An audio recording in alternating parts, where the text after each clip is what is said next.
watch. Wake up. You got fire to watch. This is Pacho. Do you read me? Be advised, you are coming in weak and unreadable. Say again, Com Tower. This is Pacho. Do you read me? Over. Pacho, this is Con Tower. I read you Lima Charlie. Com Tower. Request permission to launch and commence the field op. Over. Stand by. Pacho, permission granted. Say again, permission granted. Roger that. Launching podcast in 3, 2. You are now entering the field op with your host, Pacho Correa, Chief Warrant Officer 3, United States Marine Corps retired. Get some. Hurrah! Get some. Hoorah! What's going on, everybody? Another week is almost gone. Friday night's eve. Baby Friday. Goddamn. Almost the weekend. Welcome back, everybody. Hey, we got a really good show to you today. But before we get started, let's get all the pleasantries out of the way. Hey, let me ask you something. This show is brought to you by the folks of Primerica. Now, they got a really awesome product right now that, depending, you gotta meet the qualifications. Nonetheless, it's a great place where you can store your money for 36 months only. No commitments, no anything, and you pay zero fees at the end of the day, and your money grows exponentially. Now, that's not a guarantee, nonetheless, but the folks at Primerica will talk to you a little bit more about it, and you can just keep rinsing and repeating and allowing the law of compound interest, which we've talked about it in the show before, with Evelyn as my guest. Your money will grow, and then and at the end of the day, you can just keep putting your money back in. And the best thing about this program is that after a year, you whatever monies your money has grown to, you could take out up to 10%. And then if you finish the entire, you keep it there for the 3 years. You pay zero fees. So there's a little bit more details that go about it, but nonetheless, it's all on the show link bio. Right over there. Go on the Primerica website. Have somebody give you a call. No commitment. At the end of the day, you get some really good information about your finances and how to protect your assets and your income, as well as your family. So what's the worst that can happen? You learn some information and you can make better decisions later on. In addition to that, we're also sponsored by the VA. So here's an awesome message from Mike Richmond.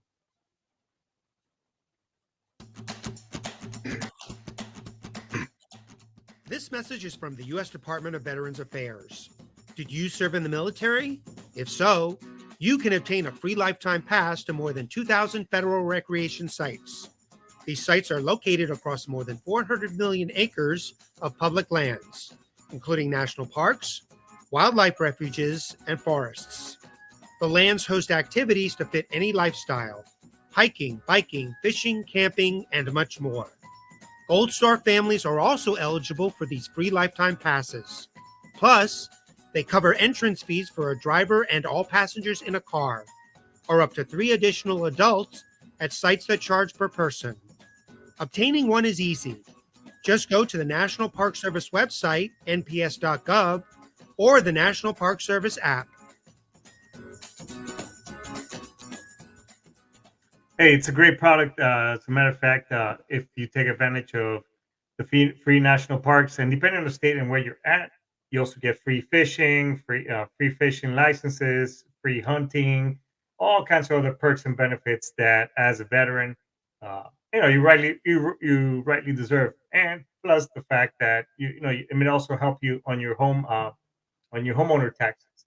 So just something for you to check out. Also, if you haven't signed up for the VA's mail, just for their newsletter and periodic for the weekly emails, there's some really good information coming out and some programs that you can participate. So that way you can take care of your benefits as well as take care of your family and even take care of your parents, which you heard me talk about in a previous show, where you can apply for an assistance stipend to help out your parents. That doesn't impact your VA benefits. So check it out. Give them a call if you want some more information. Feel free to shoot me a direct message to the show, and I will be more than glad to send you that information. Okay, and we wouldn't be here if it weren't for all the rights that us as Americans have under the great American Constitution. So in this show, we're all about the right to bear arms, freedom of speech, and everything else that comes as part of the our rights as Americans under that. So if you like what you're hearing, don't forget to subscribe, like, and follow, and spread the word about the show. It help us grow because we do pass some really good information over here, if I might add. And also, it helps out the folks at situated.com. So huge shout out to Brian Colburn and the rest of the team out over there, pushing the back buttons, making this show happen. This show wouldn't be here today if it wasn't for Brian and the rest of his crew right there at situated.com. And if you think or if you feel like you could be doing this and you want to get into the podcasting business, it's a great time to do it as technology has been advancing. Brian Colburn will, as a matter of fact, will get you all snapped in and walk you through the process. And we could be fellow podcasters. So thanks so much, Brian, for to you and the crew. And let's get the show started. So you know, as all of you know, I mean, I've had my share of injuries that I've shared here while on the while on the show, and so this weekend, uh, a buddy of mine, we went out to practice some swinging some at the driving range, some just basically hitting some balls. Um, he's never been golfing, and by no means am I what was that Latin uh, golfer from way back when. I think his name was Chichi Rodriguez.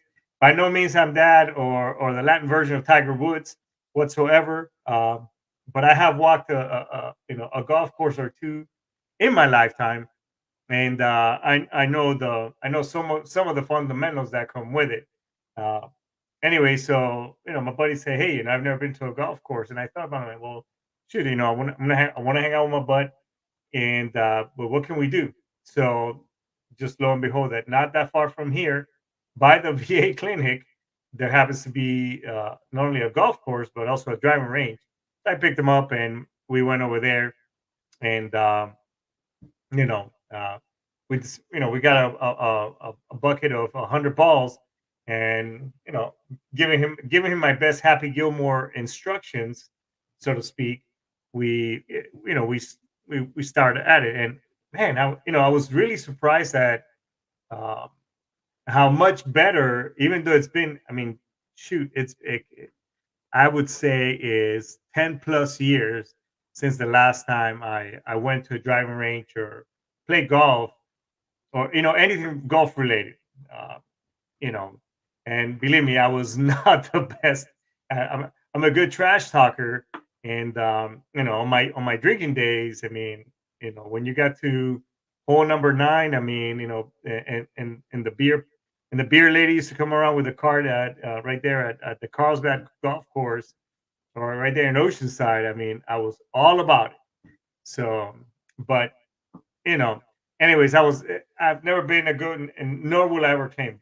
However, I will say that as I was talking to him and walking him through the process of swinging and keeping your eye on the target and whatever, um, I mean, I was pretty much spot on to the point where when you really hit a good golf ball, you hear that nice tink on the club as you hit the ball, and then it makes its way down the fairway.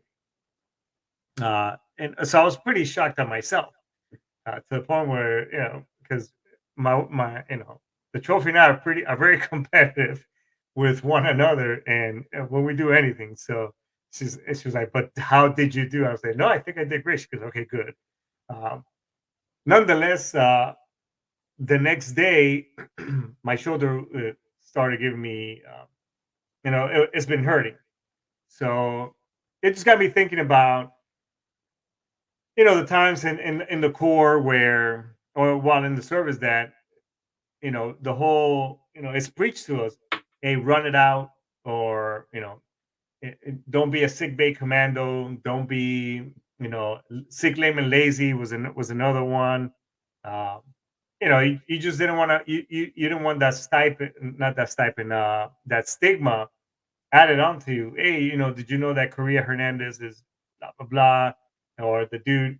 it's just one of those things. Now, some Marines are or some service members, who's malingering. Basically, is the word is you don't want to be a malingerer. In other words, a bullshit artist that was always fucking off in while at going to sick bay and getting light duty chits just so you couldn't PT and do whatever. So, anyways, I always give 110%. As a matter of fact, let me pull up some pictures I got. Let's see if we're able to put them up on there on the screen. So you see that hard charging motivator right there. Now this is this is in Iraq, and I was actually on my way to uh, Marine Corps martial arts program. They were offering the green belt training over there, and the gunny that he was a former hat too. We When he came to us, he just left the drill field, and let me tell you that I was the only officer going through that course, and I got my ass beat by those young Marines because there was some times that the gunny would tell. It's like, hey, Corporal so and so. I think the chief warrant officer's laughing at you. I don't think you threw him hard enough on the ground. And nonetheless, I mean, I think I was a pretty good, participant, so to speak, a good sport about it. But man, every day I would just come back and icing my shoulder, my back, whatever, and I was wearing all this entire battle rattle. Let's go to the next one. Now, this is as we were going through the basic school for the warrant officer course right there. So I think, as a matter of fact, we were getting ready. Either we were going in or coming out of the gas chamber. So I was doing my best impression of a water fountain. Now, this one right here is just for comic relief. That is all. So let's keep going next. And right there, this is going to our saw shoot, and right here at this range. And so while I was at the basic school, all kidding aside, it was one of although it was a great time looking back at it now as I was scrolling for to put some pictures right here for the show. Uh, and I'm right here smiling, and pretty much you can see, I'm doing my best impression of talking shit because I am a pretty good. I'm not gonna brag, but I can talk a lot of shit when put on the spot. But nonetheless, we had just hiked to that range. I forgot how many miles it was, but those of you here who have had the pleasure of going through the basic school, I don't think you will put on your full set of PT gear. And what I mean by PT gear, just your regular silky shorts and your green skivvy shirt with your running shoes. I don't think I no more than 5 times. The rest of the time was like you see right there, and basically in your camis with boots. So I mean, you do boots and utility runs all the friggin' time, and if you and sometimes with all your battle rattle on there and your weapon and all that shit. So it was pretty brutal. So I mean, that's pretty much it on the photos. So given the given depending on the type of person that you are, I was always, and this is not just because of the Marine Corps. Uh, I was into sport. I was a gymnast before coming to Marine Corps. I did a lot of uh, sports type of related things. Mainly gymnastics. So and martial arts and whatever. So I guess you could say I was mentored and just with the mentality. I grew up on a farm. Basically, I never could half-ass anything. Uh, if you half-ass something, that meant that you had to go back and do it again.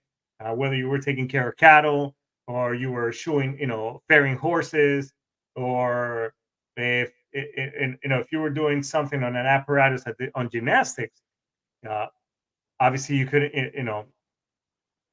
that would put you out of what if you were competing or whatever the case, you couldn't half-ass. So knowing that mentality and going into service, I never half-assed anything.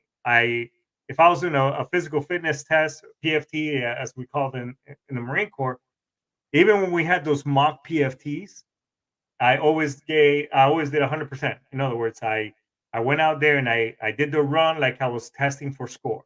I did my 20 pull-ups, 100 sit-ups when I first started, and then we moved to crunches. I mean, I always maxed out the pull-ups and sit-ups.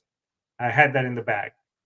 The run, I was never a gazelle like some of my counterparts. Nonetheless, I mean, I always, you could say, the old adage, I think is the word, is basically I always give 110%, and whether it was the PFT and then later on the combat fitness test, whatever the case, I always wanted to see where I met, where I was at, because I just didn't want to be basically a sandbagger. So all that stuff, and then doing safety now, as my second career post military service, all that stuff was just cumulative trauma that I put my body through. You know what I'm saying? And back then it was a, hey, run it out. Just push right through it. I could remember when I had, uh, I think it was like my second or third knee surgery, and and within 2 3 months I was already back almost in full duty, and I had done, when I was at Fuji. I mean, I think it was at Fuji, but anyways, we did a 12-mile hike, and my knee was, and nonetheless, I mean, I ended up having fucking surgery again. So we're doing all these things, and again, and I'm not knocking it because it comes with a job. That's what we signed up for, and just like a football player, and I hear a lot of times, well, what, well, football players get paid a lot of fucking money, whatever. Hey, you know what? So be it. I mean, I'm not gonna hate on those guys, or any other, because they put their body, I mean, through some shit, and you could go ahead and turn around. Well, service members should be getting paid that much, you know, to because of what we do. Yes, I hear you, and I agree with you. I mean, I'm not gonna, hell, if you're gonna pay me millions to do whatever, fuck yeah. Nonetheless, um, I signed the dotted line. I mean, that's what it all boils down to, and I mean, that's what it is. And and you've heard me say this before, where I've given that, I made a blank check, whether it's with my life, with my body, mind, soul, whatever. This is what I signed up for, and I mean, I that's as far. I mean, that's as far as I can control. After that, I because I signed that contract.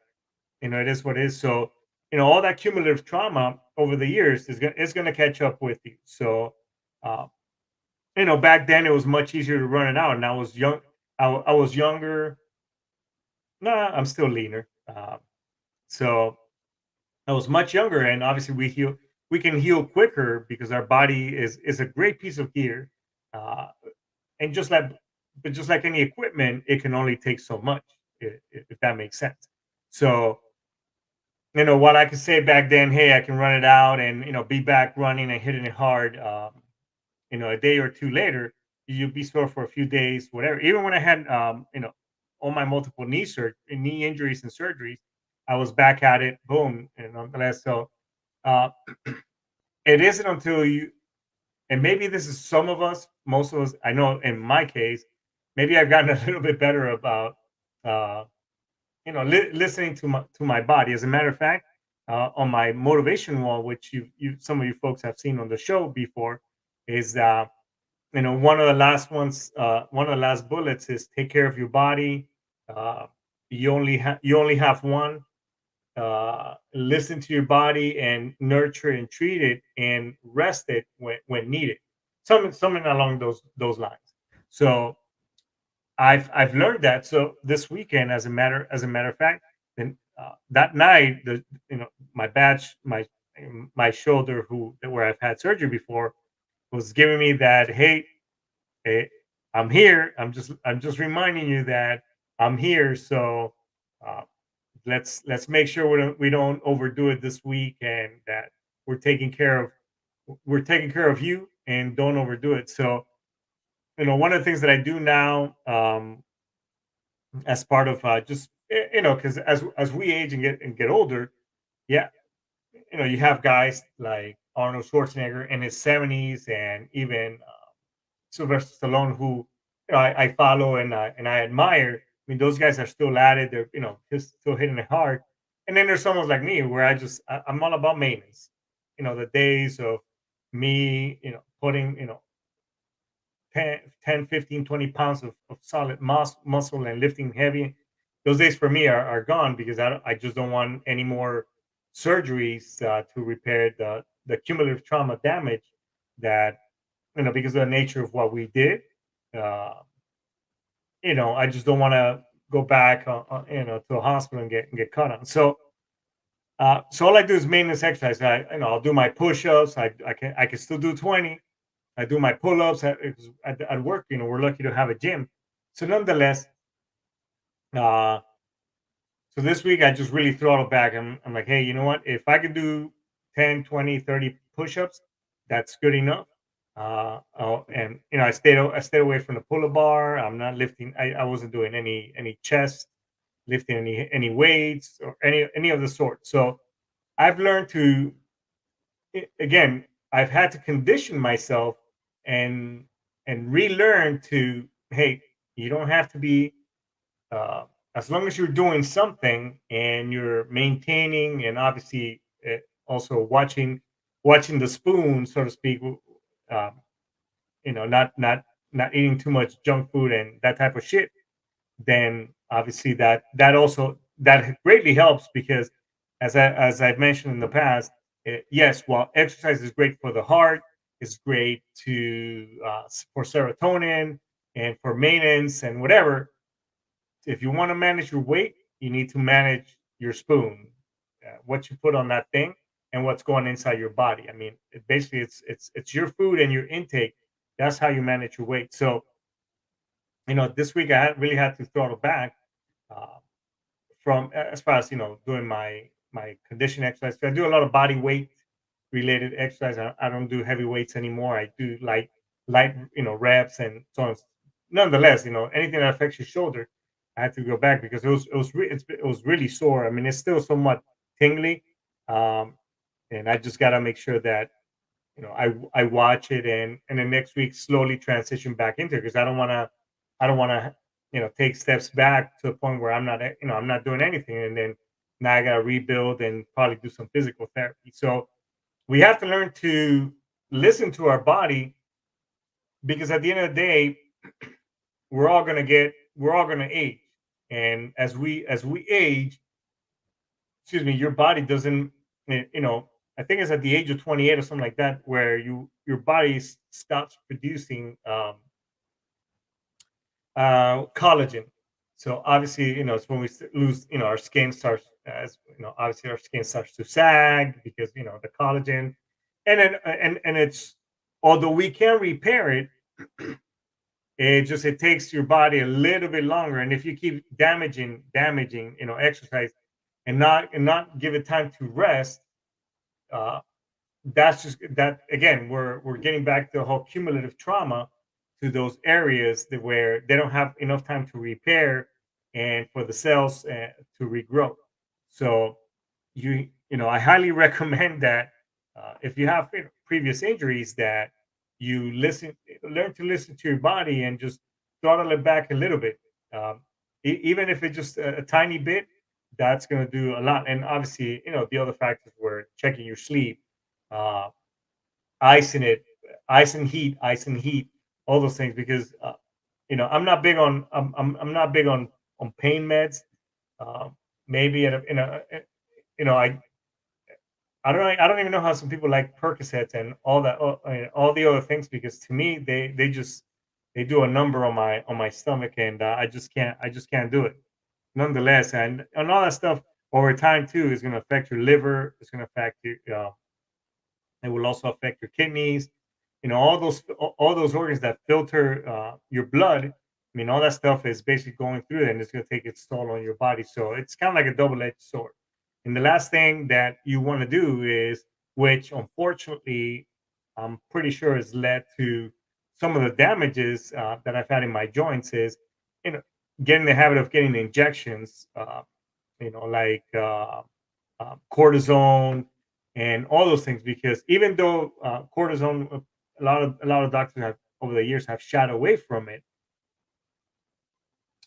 it you know it's still around. And believe me, I've had, and those things just degrade your joints more and more, because obviously it kind of eats away at your cartilage and your ligaments and such. And not only that, it just you're more prone for infections in between the joints. So you don't want to get to that point. So that's why you got to check your ego at the door, especially when you're exercising. It may work out, when you're younger, and again, you're in that environment where you're trying, you're pushing one another. However, once, I'm no longer, I no longer have to do fucking boots and utes run down to the Pogus gate from 11th Marines all the way to the gate and back in boot and utilities with a flak jacket on and sappy. I don't have to do that. I mean, there's nobody chasing me. Well, not yet. At least some of you may say nobody's chasing me. I'm not dodging bullets. I'm not. Although I am physically still taking care of business. I mean, I don't have to do all those things because I'm not in that environment anymore. So I do want to stick around to the point where, my next years as I'm aging, that those years are to some degree comfortable uh, with and lowering or lessening my joint issues that I already have. I mean, I don't want where I am, I think is it's manageable, but I just don't want to make it any worse. Where because the last thing I remember my my father-in-law, may he rest in peace. I mean, that dude was hardcore. He was in World War II. He was in Vietnam. He flew as a civilian in Vietnam. That dude was hardcore, and my man had four partial knee surgeries in total. So when they used to, because they doctors have shied away from that shit now. Thank God. And as a recipient of an entire knee surgery, knee replacement, I mean, this, again, he did one half, then did the whole thing, and on the other leg, I mean, and when he had these surgeries, he was in his 80s, and thank God, again, I got to give it to the guy. He this gentleman would walk um, 3 miles. I mean, for being a really tall guy, he was the guy. Joe was 6'5", 6'5". I mean, this guy used to walk walk in the mornings. This after surgery, he used to ride the stationary bike. So you want to get to a point where Joe right there would at his late age in life, that a former service member, a veteran, even though he was in the Air Force. No shot, you know, no joke to you, Joe, but I mean, you were in the Air Force. No, all kidding aside. I mean, my man was hardcore. He exercised, and that's the point where you want to be, where your twilight years, you're still mobile.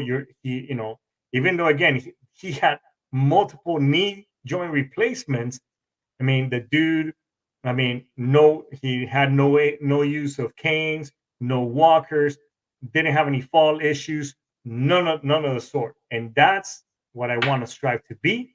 And I think that's what all of us here want to strive to be. So uh, once you're done with all that, with the service and all that, hoorah, get some stuff.